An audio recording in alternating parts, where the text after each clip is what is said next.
Hello everyone. आज हम इस वीडियो में कुछ इम्पॉर्टेंट केसेस डिस्कस करेंगे जो 2021 में डिसाइड हुए हैं। उससे पहले अगर आप DU/LLB एंट्रेंस की तैयारी कर रहे हैं और मॉक टेस्ट देना चाहते हैं, हमने फ्री मॉक टेस्ट भी कंडक्ट करवाए थे। उसके अलावा ये अगर आप और मॉक टेस्ट देना चाहते हैं तो आप हमारे इस कोर्स को परचेज़ कर सकते हैं। इसकी डिटेल वीडियो और इसकी बाकी जो भी गाइडलाइंस है वो मैं इस वीडियो के डिस्क्रिप्शन में दे दूँगी। और ये सभी मॉक अपलोड हो चुके हैं तो आपको सभी मॉक एक साथ मिल जाएंगे। अब स्टार्ट करते हैं इस वीडियो को। सबसे पहले हमारा केस है Laxmibai Chandragi versus state of Karnataka. इस केस में कहा गया, कोर्ट ने ऑब्जर्व किया कि जो एजुकेटेड यंगर बॉयज़ और गर्ल्स हैं, ये जब अपने लाइफ पार्टनर को चूज़ करते हैं अपनी सोसाइटी के जो नॉर्म्स हैं, ट्रेडिशनल नॉर्म्स हैं, उनके बियॉन्ड, तो यहाँ पर उनको पूरी तरह से ये आज़ादी है। और यहाँ पे उनकी फैमिली या जो भी उनके रिलेटेड जो भी हैं, उनकी कंसेंट की यहाँ पे कोई भी ज़रूरत नहीं है, नीड नहीं है। अगर two individual adult individuals only individuals नहीं, अडल्ट इंडिविजुअल्स एग्री हैं तो यहाँ पे वो मैरिज जो है कर सकते हैं। Devilal versus state of Madhya प्रदेश।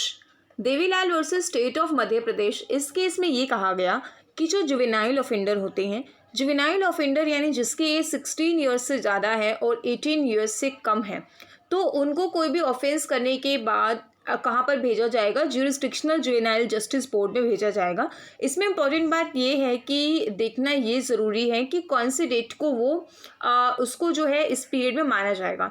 मान लीजिए कई बार ऐसा होता है कि जब ऑफेंस किया है तब वो पर्सन जो है ऑफेंडर यहाँ पे 18 साल का जो है वो नहीं था या 10-12 दिन रह गए थे, लेकिन जब उसे अरेस्ट किया गया, कुछ दिन बाद अरेस्ट किया गया, 15-20 दिन बाद, तो वो 18 साल का हो गया। तो यहाँ पे जिस स्टेट को ऑफेंस कमिट हुआ है उस स्टेट को यहाँ पे उसकी एज को कंसिडर किया जाएगा, ना कि उस स्टेट को जिस दिन वो अरेस्ट हुआ है या बाद में जब ट्रायल चल रहा है। और यहाँ पे एक चीज़ और इम्पॉर्टेंट है, कोर्ट ने कहा ज्यूरिसडिक्शनल जुवेनाइल जस्टिस बोर्ड में जिसकी ज्यूरिसडिक्शन होगी वहाँ पर उसे भेजा जाएगा। Next the chief election commissioner of India versus MR विजय भास्कर।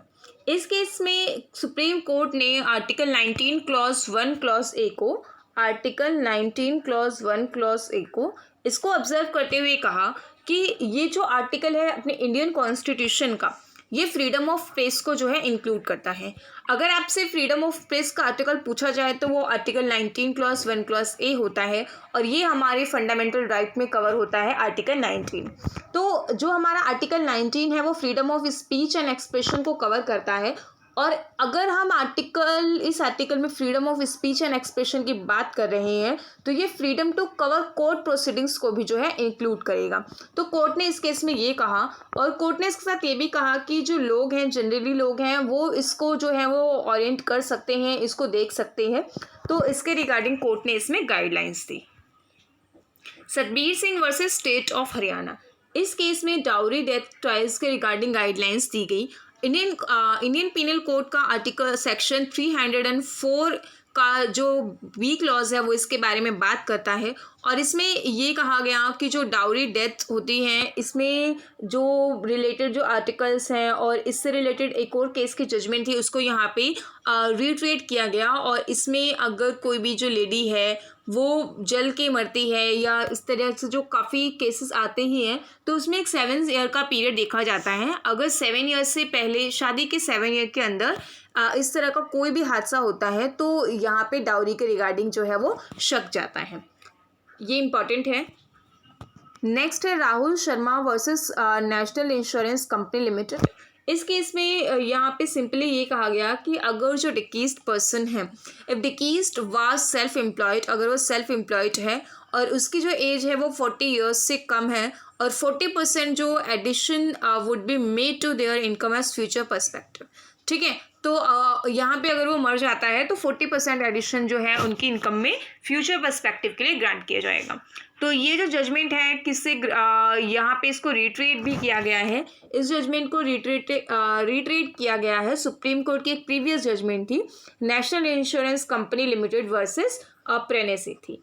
इसके बाद हमारा नेक्स्ट केस है Jayamma versus state of Karnataka. इसमें डाइंग डिक्लेरेशन की एडमिसिबिलिटी पे बात की गई है। तो डाइंग डिक्लेरेशन क्या होता है कि जब कोई पर्सन मर रहा है और ये बिल्कुल है कि अब वो मरने ही वाला है और वो अपने मरने से पहले अपनी मौत का या जो उसका मर्डर हो रहा है उसके रिगार्डिंग कोई इन्फॉर्मेशन देता है या अक्यूज्ड का नाम बता देता है, तो वो पूरी तरह से वैलिड माना जाता है।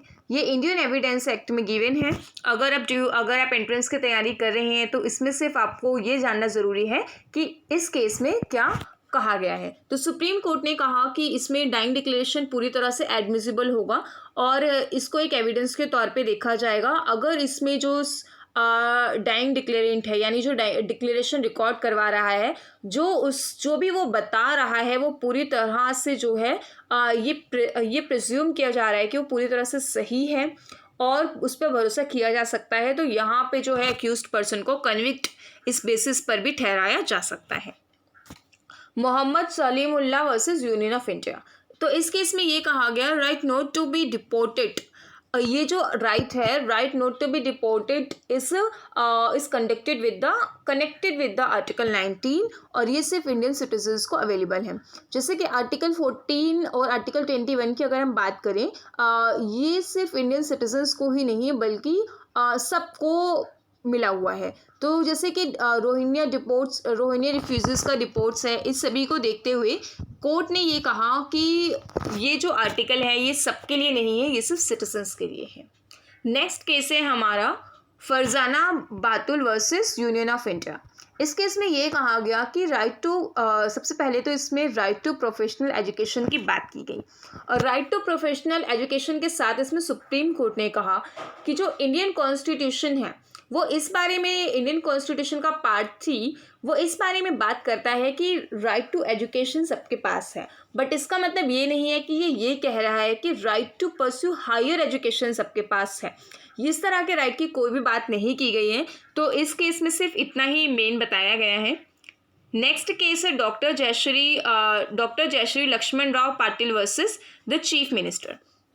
इसमें ये कहा गया reservation for the Maratha communities कि किसी भी कंडीशन में 50% से ज़्यादा जो है वो रिजर्वेशन ग्रांट नहीं हो सकता।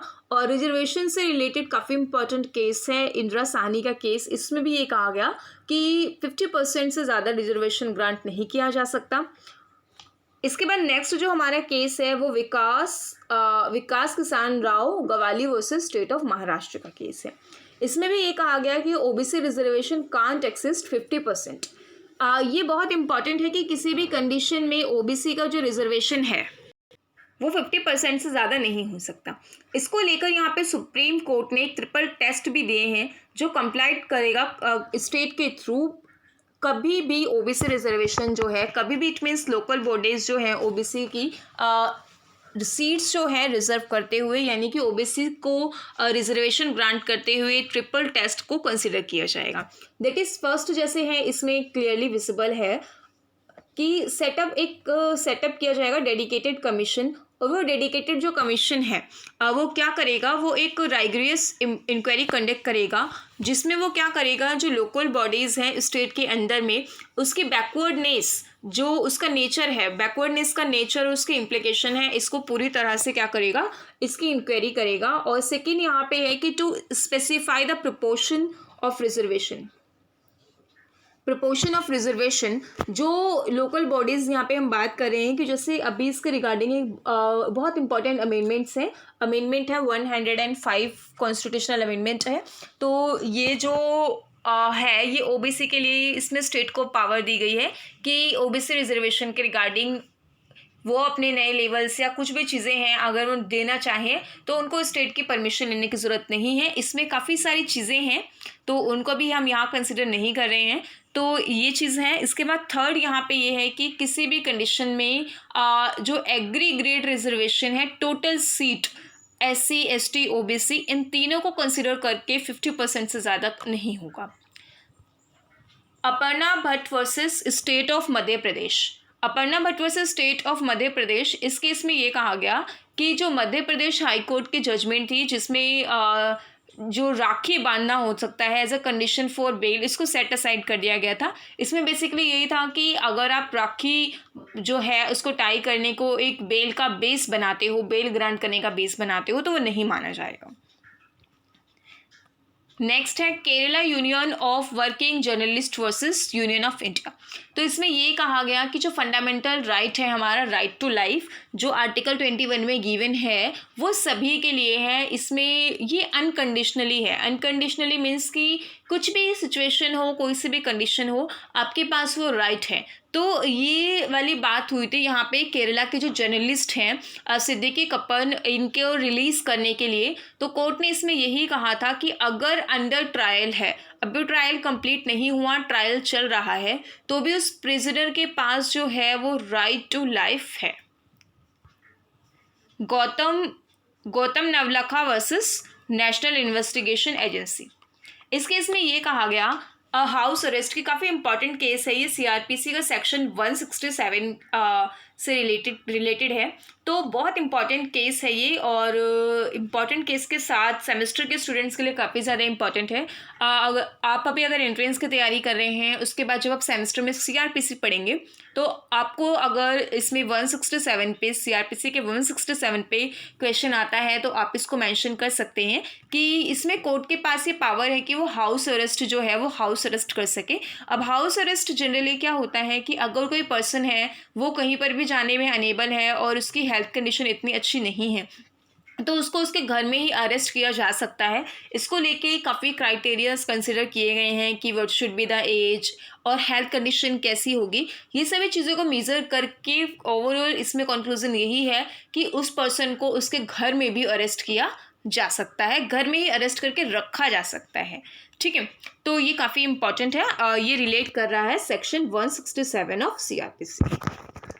हमारे नेक्स्ट जो केस है यूनियन ऑफ इंडिया वर्सेस के नज़ीब का है। तो इसमें सबसे पहले एक फुल फॉर्म मैं आपको बता दूं। इसमें ये वर्ड है यूएपीए। यूएपीए की फुल फॉर्म है अनलॉफुल एक्टिविटीज़ प्रिवेंशन एक्ट। तो अनलॉफुली एक्टिविटीज़ प्रिवेंशन एक्ट में भी इसकी फुल फॉर्म एंट्रेंस में पूछ सकते हैं। तो यहाँ पे जो है बेल जो इन केसेस में है, अगर ट्रायल अभी पूरा नहीं हुआ है और अक्यूज्ड अंडर ट्रायल है, तो यहाँ पर क्या किया जा सकता है, उसके बेल के रिगार्डिंग इसमें प्रोविजंस दिए गए हैं। तो जनरली जो ये यूएपीए टाइप एक्ट के अंडर में जो ट्रायल चलते हैं, तो ये स्पीडी ट्रायल चलते हैं। स्पीडी ट्रायल को आर्टिकल 21 में ही रखा गया है, आर्टिकल 21 में, यानी कि एज अ फंडामेंटल राइट। तो सुप्रीम कोर्ट इसमें जो पर्सन है यहाँ पे, वो 5 सालों से इस एक्ट के थ्रू क्या थे, वो जेल में थे, और यहाँ पे जेल में थे एज अ अंडर ट्रायल। ठीक है कि ट्रायल चल रहा है, तो यहाँ पे उस अक्यूज्ड पर्सन को सुप्रीम कोर्ट ने एज पर आर्टिकल 21 ऑफ Indian constitution right to speedy trial के अंडर में उससे जो है वो बेल ग्रांट की। और कोर्ट ने इसके साथ इसमें ये भी कंसिडर किया कि जो कोर्ट ने एक्सेप्ट किया कि जो आर्टिकल सेक्शन 43 का डी का क्लॉज 5 है यूपी एक्ट का, यूएपीए का, तो यहाँ पे वो क्या करता है, बेल के अगेंस्ट है। बट यहाँ पे बेल के अगेंस्ट होने के बावजूद जो हमारा इंडियन कॉन्स्टिट्यूशन है उसका आर्टिकल 21 इस बारे में बात करता है कि स्पीडी ट्रायल होना चाहिए। तो कोर्ट ने क्लियर कर लिया कि जो ये प्रोविजंस हैं ये कॉन्स्टिट्यूशन के फंडामेंटल राइट को जो है वॉयलेट कर रहे हैं कि अगर 5 सालों तक मान लो ट्रायल नहीं हुआ तो उस पर्सन के पास राइट टू बेल नहीं है। तो यहाँ पे एक तरह से कॉन्स्टिट्यूशन जो है इस केस में वो यूएपीए एक्ट से जो है वो सुपीरियर दिखाया गया है। तो दैट्स ऑल फॉर टुडे। और अगर आप इसकी पीडीएफ चाहते हैं, इससे रिलेटेड और भी जो हमारे रिसेंट जजमेंट हैं, करंट अफेयर्स की पीडीएफ, DULLB जो हमारे मॉक टेस्ट है उस कोर्स के अंदर, तो वो पूरे कोर्स में इंक्लूड है। आप हमारे कोर्स को परचेस कर सकते हैं। If you have any query then comment below. Thank you.